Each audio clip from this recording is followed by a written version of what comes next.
All right. Good evening, everyone. Thank you very much for coming along tonight. We're very excited to have Chihab El Khachab speaking to us today. He is currently Associate Professor in Visual Anthropology at the University of Oxford and a Fellow at Wilson College. He began his education in Canada, in Ottawa, and then he came to Oxford to do his PhD. And he's been a junior research fellow in a number of different places, including here in the Faculty of Asian and Middle Eastern Studies. But as he and I were just discussing, he didn't have the opportunity to mingle quite as much as he would have liked because it was the pandemic. So everyone was sort of very shut away at that time. So it's an absolute pleasure for us to be able to welcome him back when we're not all locked away in our rooms and we can join together to hear what he has to say to us. He specializes in visual and media anthropology with a focus on Egyptian media production, as well as having broad interests in cinema, but in the labor that lies behind cinema, technologies involved, and also perhaps more recently the bureaucracy of Egypt and how they use visual media in various different ways. So he's the author of Making Film in Egypt, which was published by AUC Press in 2021. And he's working at the moment on a forthcoming monograph about the Egyptian Ministry of Culture, which is entitled Constructing the Achievement State, Cultural Administration in Post-Revolutionary Egypt. And as chair of Cambridge University Academic Publishing Committee, I am very pleased he's publishing it with Cambridge University Press. So lots of good things there. Unusually, but intriguingly, although he is a visual anthropologist, he's not using a PowerPoint. So you're going to have to just listen and appreciate his storytelling capability. Very warm welcome. Yeah, nice to see everyone in this room. I was just telling Amir last time I was in this room, there was distancing, there were only 9 chairs and barely with each other. Everyone tonight. Thank you for inviting me to deliver. It's really nice to be back in the department where I started writing up some of the research behind today's paper as a British Academy postdoctoral fellow at the time, back in 2020. And so, as was just mentioned, the research that I'm going to discuss today is going to partly be published in a monograph with Cambridge University Press in probably summer of next year, like in 2026. And very briefly, it's a kind of history and ethnography of the Ministry of Culture's role in constructing the Egyptian state as a sort of revolutionary project after 1952, which is when Egypt became formally kind of independent from British rule. So today's paper is an ethnographic offshoot from the same project, where in more detail I'll go into the Ministry of Culture's sociology, basically, and particularly sort of emic or internal distinctions that people make between so-called intellectuals or muthaqqafīn and so-called bureaucrats or muwaẓẓafīn at the Ministry of Culture. So I will be reading the paper's shorter version today, and mainly will focus on my ethnographic findings and my interviews.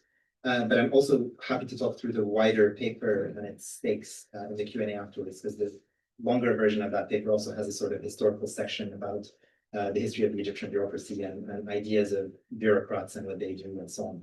But today I'll mainly focus on my ethnographic material, which is sort of mainly gathered between 2018 and but the was quite so that's when I did my fieldwork.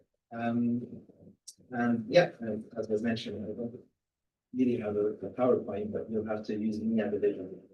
But it's going to happen. Okay. So let me get through the. So I'm a bureaucrat, but I'm not a bureaucrat. This is what Obaid ended up telling me after I asked him whether journalists who worked in state-owned newspapers were indeed bureaucrats or muwaẓẓafīn. Obaid admitted that his salary came to the newspaper from the finance, but he did not consider himself a bureaucrat, nor was he comfortable with me pushing him to this admission. Obaid is more likely to think of himself as a journalist, as an intellectual, muthaqqaf, or even as a bibliophile before he would call himself a bureaucrat. However, his job title as the editor of a regional magazine published by one of the top governmental newspapers qualified him in some sense as a bureaucrat. So, where does Obaid's hesitance come from? This paper explored how employees working in the government institutions in Cairo understand what it means to be a bureaucrat or a muwazzaf. So far, most ethnographies of Egyptian state bureaucracy have focused on sort of street level interface between low level bureaucrats and citizens in popular neighborhoods. So, for instance, in Julia El Yashar's work or Sarwa Ismail's work, it's all about civil servants delivering services in lower income areas. So that's the sort of ethnography that we'll get. And there's a few people who have examined cultural administration and the work of bureaucrats there. Notably Sonali Pawa and Jessica Winigar, who wrote about the sort of fine arts sector mainly, but as bits of her work that are about the bureaucrats' work at the Ministry of Culture. But so what I find intriguing about cultural sector employees, which hasn't really been talked about much in that literature about bureaucracy, whether these employees call themselves intellectuals or journalists or writers or artists, is how hesitant they are to talk about themselves as bureaucrats, even though they work for state institutions and with their financial support. So this ethnographic paradox is where I'm starting from in my reflection, and I think it raises two analytical issues in anthropology. The first issue is basically that cultural sector employees show an ambivalence towards embodying the state, towards acting as if they are agents of the state in their everyday work. Conventionally, read the literature of the science, civil servants are conventionally understood to implement state policy as though they were kind of instruments of the executive branch's will. So there's a sort of assumption that the bureaucrat is the state, that they're enacting its work. But this paper shows how state employees can in fact assert themselves as autonomous agents against this imperative to sort of implement technocratic rules in relationship. The second analytical issue I want to discuss is that the state, quote unquote, the dawla, is often thought by these employees to be elsewhere in official cultural institutions. So as I detail below in my ethnography, governmental cultural employees make these kind of fine-grained distinctions between their own branch of the executive and what they variously call like the real state, dawla gad, or simply them, humma, so it's usually a kind of combination of the president's entourage, the army, the secret services, or some combination of them. Right? That's the real state. And we're not really the state, even though they're working on the Ministry of Culture. So under these sacred conditions, the classical blurring of boundaries between state and society, which has been diagnosed by many political scientists and anthropologists that are working on the state, famously in the work of Tim Mitchell on the state effect, for example. Akhil Gupta also writes about this in India. Yael Navarro, who's here in Cambridge, writes about this in Turkey, writes there's the sense that the state-society boundary is not necessarily stable historically. But there's also a sense, is what I'm trying to argue, that it also gets folded into the structure of the state apparatus itself. There are some bits of the state that think of themselves as less state-like than others. And so, in other words, the state effect is not just historically contingent on a selective absorption of some social groups into government, but it's equally contingent on whether or not bureaucrats already working in state institutions understand their remit as a sort of state-like one. So, these are sort of big picture issues I want to talk about. What I want to do in today's paper in a bit more nitty-gritty detail is to, well, I'll concentrate on the ethnography for now. As I said, there's a more historical bit in the longer version of it. But there's two things I want to do in today's paper. First, I want to detail how and why self-styled intellectuals perceive the bureaucrats at the Ministry of Culture as lower-end workers. Cultural administration, as I'll argue, is a form of domination by those who know better over those who execute their will. Intellectuals like Obaid are ambivalent about being called a bureaucrat precisely because they lead everyday administrative decision-making over the so-called bureaucrats, in the sense that the intellectuals are the ones who do the decision-making and the bureaucrats are the ones who execute it. And the intellectuals are sort of distancing themselves from the responsibility for those decisions. And ultimately, I show how this ambivalence imposes the intellectuals' will on the ministry without assuming responsibility for its consequences. And this is always kind of thrown onto the shoulders of an anonymous mass of bureaucrats, which is understood as lower end administrators of the ministry. The second thing I want to do today is I want to paint a portrait of those Ministry of Culture employees who have no pretensions to being intellectuals. So those who have no problem calling themselves or being called a bureaucrat. And that section of the paper will illustrate how the divide between intellectual and bureaucrat, which is so central to the narrative of the higher level officials, becomes lived as a sort of top-down imposition by lower level administrators. As I mentioned earlier, the fieldwork on which this paper is based was conducted between August 2018, September 2019, although in fact it is informed by earlier experiences with Ministry of Culture that go back to 2013 at least, and maybe a little bit even before. So just briefly also to give you a sense of what I did during my fieldwork, as I'm an anthropologist, so I work with people, I didn't go and hang out with them and interview them. That's the sort of method I use. But basically in this particular fieldwork, I did a lot of looking for kind of official and unofficial archival material about the history of Ministry of Culture, which is what mainly my book is about, and mainly specifically related to the institutional history of the ministry as a sort of state institution. But then I did a lot of also semi-directed interviews with bureaucrats, contemporary ones, or you know, I use the word bureaucrats here to mean also people consider themselves intellectuals, artists, writers, etc. So like people who work at the Ministry of Culture. And I also did a lot of hanging out in press headquarters, in university offices, in the ministries own buildings. The Ministry of Culture in Cairo, just to give you a sense, is a very sprawling institution. It's all over the place. So many places that are Ministry of Culture places. So I did a lot of hanging out in those spaces, as well as the interviews. And so a lot of the interlocutors that you'll hear from in my ethnographic bits later is drawn from those interviews. I should mention also that I've anonymized everyone so that they're not really identifiable hopefully. So that's why I sometimes won't go into as much precision as as one thinks I might. But these are all real people. Okay. So I'll first try and talk about the perception that intellectuals have of the bureaucrats, and then I'll talk about people who don't have a hard time thinking of themselves as bureaucrats. So this first section is called Being Called a Bureaucrat.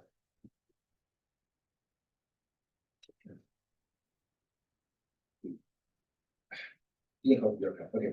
So the Arabic term bureaucrat or muwazzaf ordinarily means someone who has a permanent job or a wazifa, with benefits associated with the position. So subsidized healthcare, pensions, a stable pathway to promotion, and so on. One can be a muwazzaf in government or in the private sector. It's the word that's used equally for both. However, especially in the last 30, 40 years, I would say corporate workers are less and less likely to have permanent jobs today, of course. And those who do will not necessarily call themselves muwazzafīn. Right? If they'll use the word at all, it's usually in the adjectival form. They'll say, I am employed by a corporation, and I'm muwazzaf fi shirka, right? And they won't say I'm muwazzaf. When the simple substantive is used, muwazzaf, it's usually understood to mean a government bureaucrat.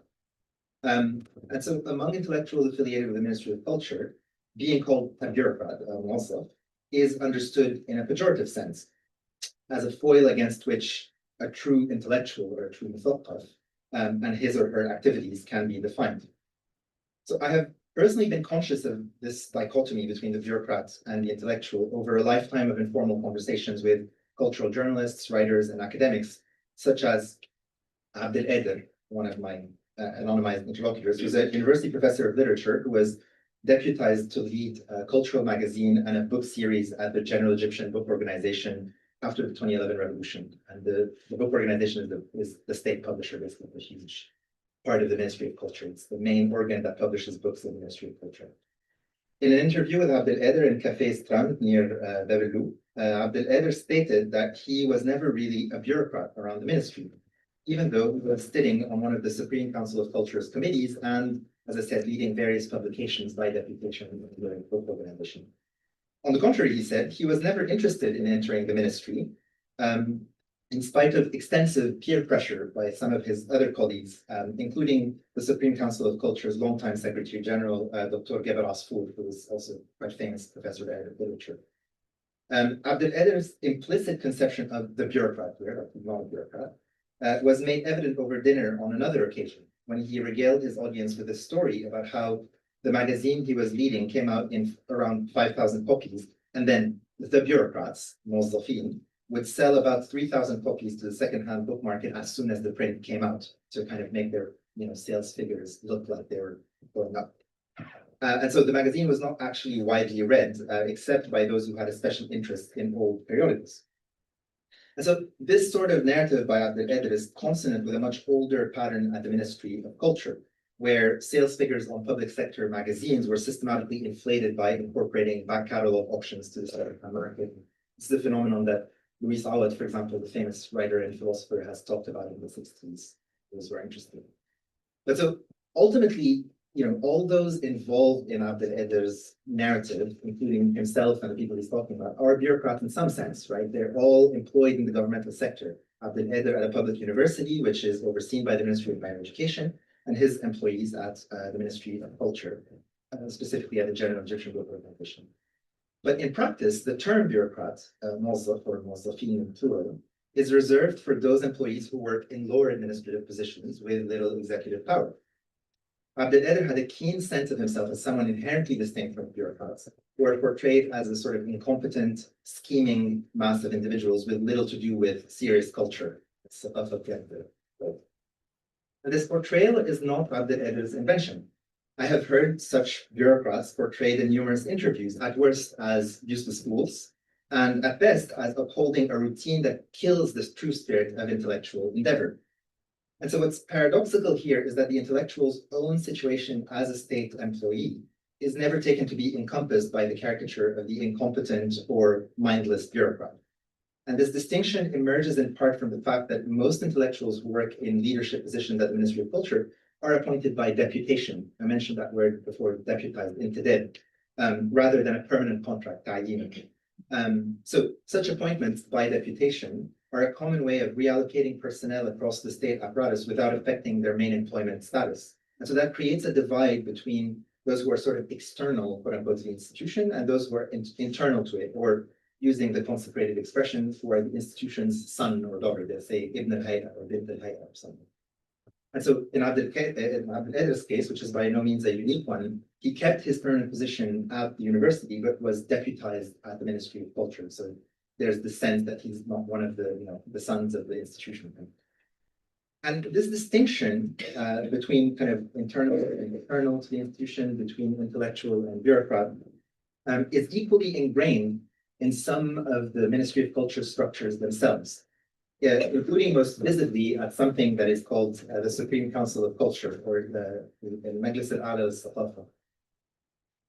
The Supreme Council of Culture is the heir to an older Supreme Council for Arts and Letters. It's something called the Majlis al-A'la al-Ra'ayat al-Funun wal-Adab, which was founded in 1956.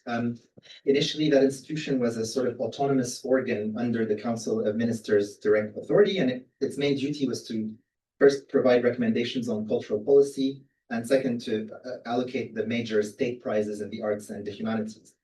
So the older Supreme Council consisted in a single committee made of some of the country's foremost intellectuals. The 1956 committee, to give you a sense, was led by the well-known novelist and free officer Yusuf al-Sabai, and it included some literary stalwarts such as Tawfiq al-Hakim, Abbas al-A'ed, Zaki Nabil Mahmoud, among many others. Of course, all men.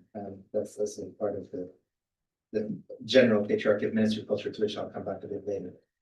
But so in its current form, the SCC was founded in 1980 when it was at the time supposed to replace the entire Ministry of Culture through a project that was spearheaded by the then Minister of Culture, Mansour Hassan. And the idea at the time was to transform the ministry's weighty bureaucracy, which expanded under Nasser al-Sadat, into a sort of leaner state ministry to advise the regime on cultural matters, as the Supreme Council already did. Now, Mansour Hassan's proposed reforms never materialized. But many of my contemporary interlocutors remember this attempt to make the Ministry of Culture leaner and to remove the bureaucrats,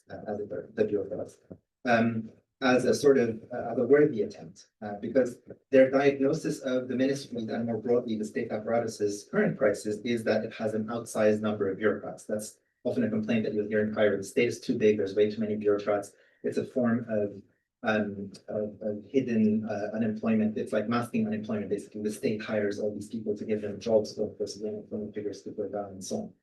And so this is often thought of as the major political problem of the civil service as it exploded. And so in the general, just to give you an example of the size of the exploding, the General Organization for Cultural Policies has an estimate of 14 to 17,000 people working in it. Whereas most people who work in that organization think that about half that number would actually make the place work, right? The Secretary General of the Supreme Council of Culture also said that about 70% of the Ministry of Culture's budget is spent on salaries and bonuses, for example. And part of that is because there's so many more people that are hired in there that are actually doing something directly related to the technical part of the job. So basically, all this to say is that there's a sense, even in a state institution like the Supreme Council of Culture, that there's some intellectuals and technical professionals who are doing the work, right? And then there's massive bureaucrats who are just the weight on the institution. And that distinction is made discursively in this very sharp way. And so today, instead of just one single committee, the Supreme Council of Culture consists of 24 committees, again, that are each administered by a chair of the committee. So مقرر اللجنة, it's called in Arabic, and then up to 15 committee members and a committee secretary, and also some permanent bureaucrats that sort of deal with the central administration. So the committee secretaries usually deal with administrative things like, calling members to the meetings, keeping minutes, processing committee paperwork, so a bit like committee secretary anywhere. Whereas the bureaucrats do things like accounting, archiving, that sort of institutional function. The secretaries and the bureaucrats who have a permanent position have these sort of fixed posts with pay grades, promotions, pensions. But the committee members inside the Supreme Council of Culture stay in place only for 2 years at a time. They're appointed by the committee chairs in consultation with the Supreme Council of Culture's Secretary General. And they're usually, specialists in the humanities and social sciences, who are there to, meet to decide on the state prizes in the arts and the humanities, to write cultural policy proposals, and to authorize conferences and publications. And some of the publications of the Supreme Council of Culture, which some of you might be actually using some of these publications in your own research, are usually kind of edited volumes of conferences that they've done at the Supreme Council. And so this sort of structure where you have, the permanent bureaucrats, so-called, are doing secretarial work, they're doing accounting work, archiving, etc. And the non-permanent ones are the intellectuals, explains in part why self-styled intellectuals don't see the SCC's work as strictly government work, or shoghl hukumi as it's called, because they're engaging in a form of intellectual production through policy paperwork, policy papers, publications, conferences, and so on. So they're still maintaining this distinction between I'm doing the intellectual work of the Supreme Council and not the bureaucratic work, even though when they're appointed to that position, they're part of what the state is doing at that one point in time, right? So that sharp divide between intellectuals and bureaucrats, I would say, doesn't really, as has sometimes been said, reflect a kind of class cleavage between the two categories, to the extent that all of those who are involved in this are state employees. They're all people who kind of make a salary that is given monthly, even though the salaries are different in different bits of the state. But that sharp divide is the product of what I would say is a form of professional boundary making between those who kind of create, those who have ideas that are worth considering in their own right, and those who execute, right? Those who make important decisions, right? And those who carry them out. So that's the sense in which the people who are involved in that process try to distance themselves from the people they think should just do their bidding, basically. So this particular discourse about the dichotomy between intellectuals and bureaucrats remains pregnant even when the same person embodies different roles at different times. And I want to tell you the story of Salah here, which I think illustrates what I mean. So that person kind of embodies both of those roles in their own discourse, even though the discourse still sharply distinguishes between intellectual and bureaucrat. So Salah is an employee of the High Cinema Institute, which is administered by the Ministry of Culture's Academy of the Arts. So part of the Ministry of Culture is something called the Academy of the Arts. The Academy of the Arts is basically a sort of technical training center for various art forms. So you have a theatrical institute, a music institute, and the Cinema Institute is also part of it. So anyone employed by the High Cinema Institute is also a Ministry of Culture employee technically. So Salah, on most days, just goes to work in the morning, signs his attendance sheet, scans his fingerprints, and then goes home, right? And he is hired as something called a third-degree artist, فنان درجة ثالثة, it's called, which is a kind of official bureaucratic ranking that signals his role as a film technician, as his report's signed.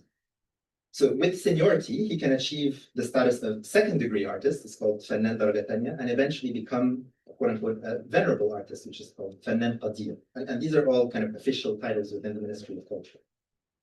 And so Salah explained that this hierarchy that I just explained is sort of for so-called artist bureaucrats. So he said that muwaẓẓafīn فنانين, they accumulate both designations, who kind of work on the Film Institute's technical side, say by shooting documentary films as he did. However, he decried that there are too many administrative bureaucrats, we call them muwaẓẓafīn إداريين, right? So when I asked in return how many people, the Institute employed in both categories, he's estimated around 250 artists and around 350 administrators. And he complained that the administrators, quote unquote, do nothing, right? Unlike the artists who are directly involved in production. So his argument is, the artists are really productive ones, and all these administrators not very important. So I didn't point out to Salah the irony involved in decrying the administrators' unproductivity when he himself punched in and out without doing much on those days, right? But it is intriguing to note how that hierarchical distinction between intellectuals and bureaucrats remains ingrained in the narrative, at least, even when one consciously accumulates both flavors, right? At different points in time, Salah himself would say, I'm a bureaucrat at the High Cinema Institute. At other times, he'd say, I'm actually a sound engineer and I have, and I work in the commercial sector and so on and so forth. So this first section was just to give you a sense ethnographically of how important that distinction amicably is between intellectuals and bureaucrats, and how much some people try and kind of hold onto a sharp boundary for reasons of particular forms of professional boundary making, as I mentioned. In the next section, I want to talk about people who don't have a problem calling themselves bureaucrats, and maybe how that looks a bit different from what I've said so far. So this section is called Being a Bureaucrat. Given the stereotypical bureaucrat that is described by self-styled intellectuals, I was keen to meet state employees who understood themselves unproblematically as muwaẓẓafīn, bureaucrats. Sarah is one example. When she was hired at the Supreme Council of Culture in 2002, I mentioned earlier, that place that has lots of committees and they're deciding on state prizes and cultural posts and so on. So she was hired at the Supreme Council in 2002. She initially worked at something called the Internet Directorate at the time, إدارة الإنترنت. And then she went on to work as a secretary in multiple committees, including the Poetry Committee and the Cinema Committee. That's another thing I should mention about the SCC, is that the committees are divided sort of by art form. So there's a Poetry Committee, there's a Novel Committee, there's a Theater Committee, there's a Cinema Committee, and so on and so forth. So she worked in the Poetry Committee and the Cinema Committee. When I asked her outright where her job as committee secretary, or Lajna, fell in that divide between bureaucrats and intellectuals, she smiled and she said, well, administratively, committee secretaries are considered bureaucrats. She kind of said it in a way that wasn't very fully committed. However, she was quick to add that people who work as secretaries often have an interest in culture.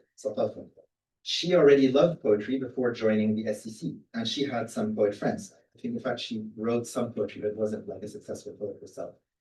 But she felt a certain distance between herself and the intellectuals, or muthaqqafīn, who sat on the SCC committees. Sarah's background is not particularly unusual in this respect, as several self-identified bureaucrats drop their artistic interests once they take on a permanent position in civil administration. A lot of people who work in the Ministry of Culture who say, unproblematically, I'm a bureaucrat, actually have lots of other artistic interests on the side. And some of them are quite well-known, recognized artists and so on. So there's a sort of interesting,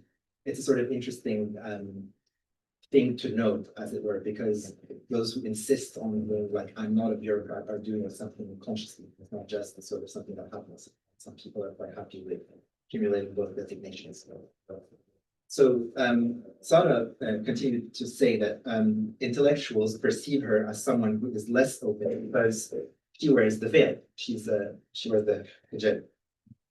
And this is unsurprising, in a way, this experience that she had in a context where the Ministry of Culture and the Supreme Council of Culture in particular was sort of a central ground for secular enlightenment, or tanwir. during the culture war that was waged against so-called Islamic backwardness, the Khalluf in the 1990s. And that was like a huge deal. Those of you who were kind of in touch with that world in the 1990s will remember that the Mubarak era state was pumping a huge amount of money into so-called enlightenment as a way to fight terrorism at the time. That was the idea. And so a lot of the employees who had kind of overtly religious signs on them in those spaces were not were treated as if they were, non-enlightened. And that's what Sarah is describing as a feeling for her. So just to pursue on that same idea, Gebel Asfour that I mentioned earlier, who was the signal leader of the Supreme Council of Culture from 1993 to 2006, was a strong proponent of governmental enlightenment in numerous newspaper columns and mainstream outlets like Hayat, Ahram, big newspapers, as well as books with titles, just to give you an idea, so these are actual books. He has a book called A Critique of the Culture of Backwardness, not the Saqaf al-Khalluf, and In Defense of Rationality. That's the sort of idea that is being put forward. So Sarah, on her part, faulted Gebel Asfour for having the intellectuals' sense of arrogance towards Ministry of Culture bureaucrats. She said, that's the word that she used. And she explained that Asfour saw the Secretary General's main role as organizing conferences, bringing big guests in, and so on. And everyone within the SCC building, outside of the conferences administration, wasn't doing any work in this. But she recounted how, in a meeting one day, two veiled committee members showed up without their veil. And the committee chair, in Sarah's presence, as she was still wearing the veil, took a few minutes to salute the two women's progress or openness, she said, infitah, implying that the veiled Sarah was still less open for donning the headscarf. So after many similar instances, similar experiences that she'd had like this, she decided to take her distances from the Supreme Council of Culture intellectuals, so those she saw as intellectuals, especially since they often had the same or worse attitudes towards women as men in wider society. And that was her argument. But so that's just to give you a sense, a flavor, I suppose, of what it might be like to not be an intellectual, let's say, in that space. But when it came to describing the work itself, what was Sarah doing at the Supreme Council of Culture, she didn't really insist much on her intellectual interests, as she had done earlier, but more so on sort of advantages and disadvantages of the job, right? So she said she enjoyed the flexibility of her working hours, despite the recent introduction of a biometric attendance system, was called the BOSMO, so it's by fingerprint, basically. You punch in, punch out. And she said that she was offered to go elsewhere in government with a better salary in another ministry, but she decided to stay at the SCC because it was more comfortable, is what she said. And I asked her whether it was common to leave the SCC on deputation, and she answered that it was common enough. Another SCC committee secretary, Omneya, that I've met, confirmed that some colleagues leave for better paid jobs in other either Ministry of Culture sectors or even outside of the Ministry of Culture, including Ministry of Finance, Ministry of Energy, where bureaucrats are paid much better. But so the SCC could not really offer much financially. Nuruddin, who's another high-ranking official that I interviewed, who at the time was sort of the head of the foreign cultural affairs sector. They deal with kind of cultural exchange and cooperation and stuff. He said that Egyptian bureaucrats are poor folk, is the word he used, and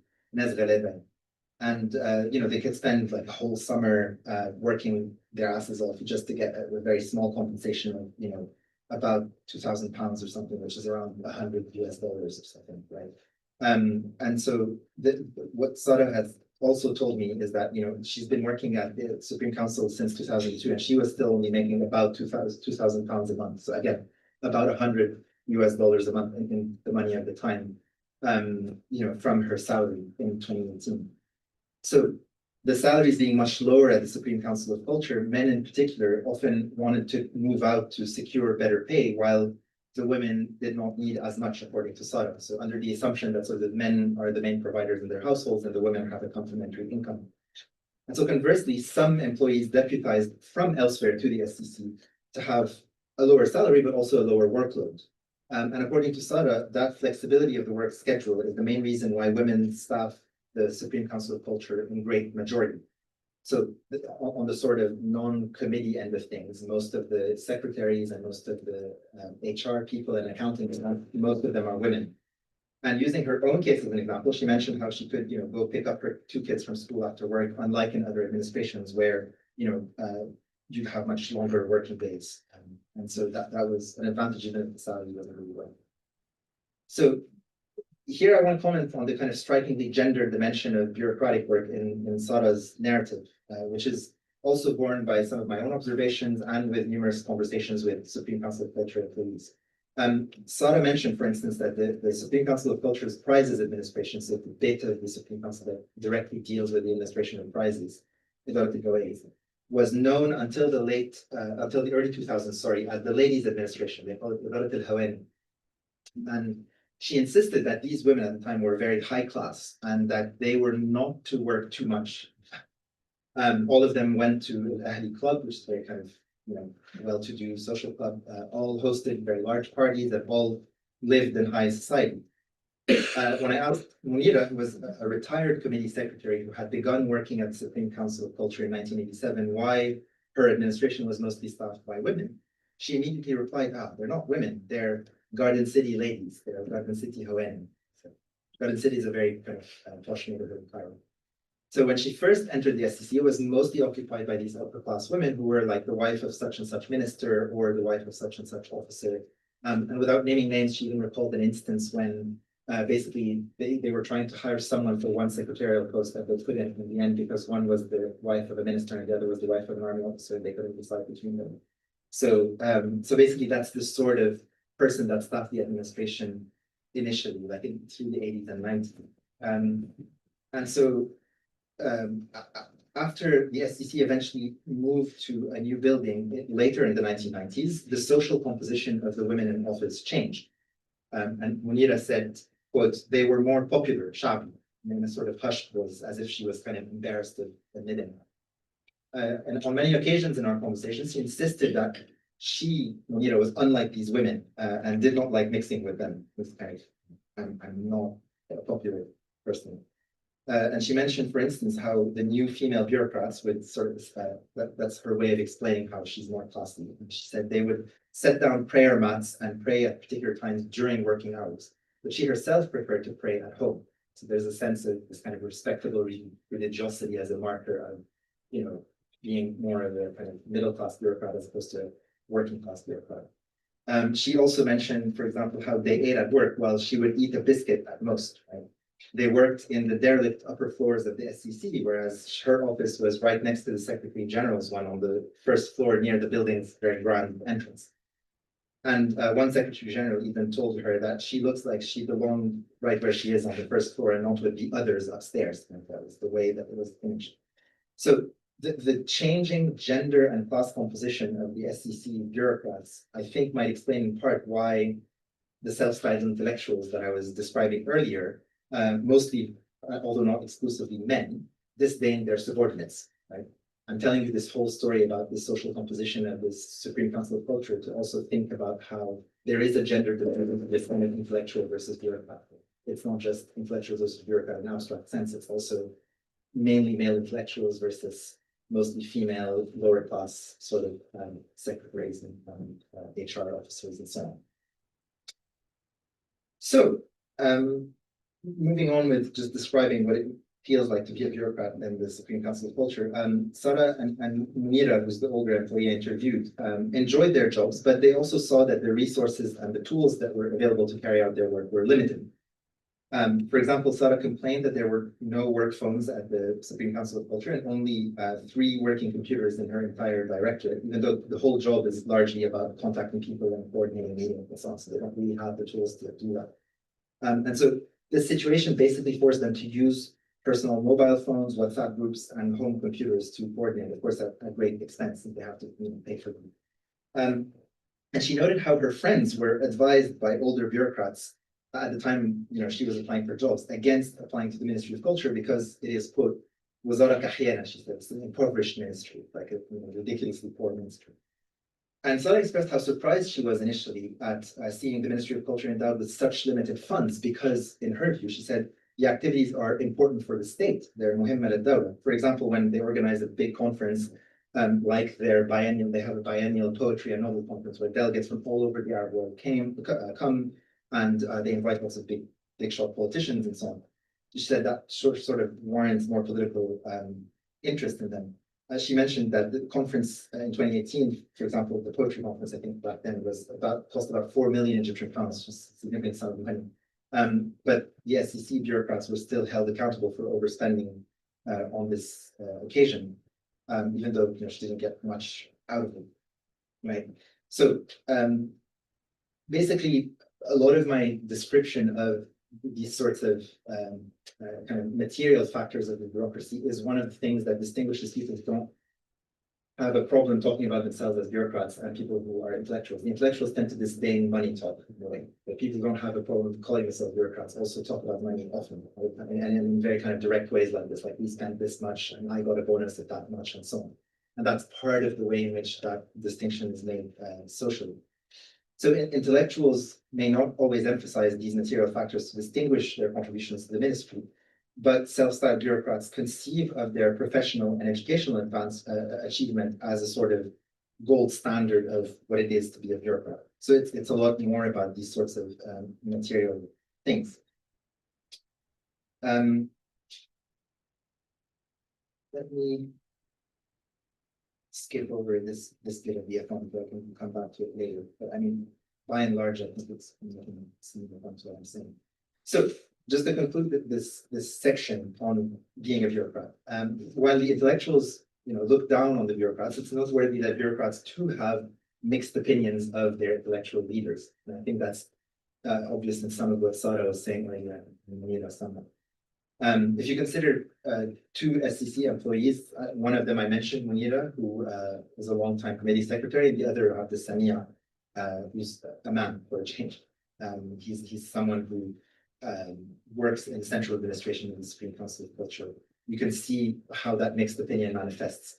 Munira, as I said, initially appointed Ministry of Cultures in 1983, but then was transferred to the Supreme Council of Culture in 1987. And a few years later, she was assigned to her lifelong role. She was a committee secretary in the same committee for basically 30 years. Whereas Abdel Samia started working in the late 90s, in 1997. He had no prior connection to the Ministry of Culture before his job, but he managed to get a job through Wasta, the patronage system. So his uncle, I think, worked in the ministry or something like that. Sorry, worked in a neighboring ministry, had a friend at the ministry who then got him the job. So, and right now, he sort of started a lower end job at the ministry, and he rose up until he became director of one of the SEC's central administrations. So in my conversations with both these people, both Munira and Abdel Samia, they made similar distinctions between bureaucrats and intellectuals as the ones I explored above. Munira complained a fair bit about how intellectuals talk down to each other and to the bureaucrats. She mentioned a case, for example, in which she was yelled at by a man who wanted his book printed immediately and wanted her to make it happen. And some people had to intervene to calm him down. And she even got a little worried when the man mentioned his religion as a reason for discrimination against him. He was a Christian man, and he thought that they weren't printing his book because they were discriminating against him. But her narrative is that she couldn't do much to accelerate the book's publication, but her explanation of why this man was like shouting at her and treating her badly is because he thought of himself as I'm a book author and you're not publishing my book. You're just a bureaucrat, do something about it. And so she says that intellectuals have little sense of how the Supreme Council works, but they still try to one-up the bureaucrats. She said, "يَدْأَلْتُ عَلَى الْمُوَظَّفِينَ." A lot is kind of to kind of act like higher than your station. And in a less charitable moment, she said that they often, quote, act like children, that they have a very large ego and that they do not promote each other's success. So the reason I'm quoting this is that this is a perspective that's not often heard by the higher level officials of the ministry, right? Like the intellectuals among themselves don't tend to talk about intellectual work in those terms, whereas the people working there sometimes perceive intellectual work that way. And Abdel Samia, to give another example, who constantly talked about himself as a small-time bureaucrat, he said muwaẓẓaf, mentioned how some intellectuals have a certain aura or hela, but it turns out that this aura is not backed up in real life. I'm disappointed in them. He says that they're like class nerds who learn everything by heart, but don't understand the material very well. Basically, there's an expression in Arabic you say "Hafiz mش فاهم." That's what he said. And so basically the metaphor is that in an exam setting, the nerd will win out, but when presented with a problem in everyday life, the sorts of problems you might encounter in a working situation, intellectuals are not really able to cope in the same way.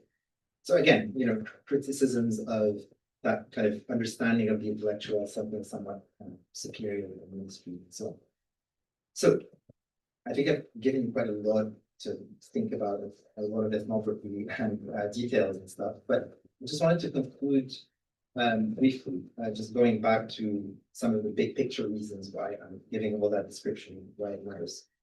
But basically, no matter what the exact ethnographic reasons are, the systematic way in which workers in and around the Ministry of Culture reject that label of bureaucrat, at least a lot of the workers reject that label, has a direct effect on their conception of the state.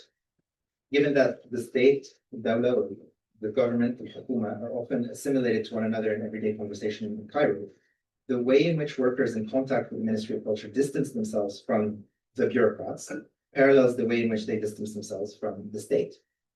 One could assume that government workers would have identified as being part of the state, considering their structural position. Yet my interlocutors often talk about the state in the third person. Right?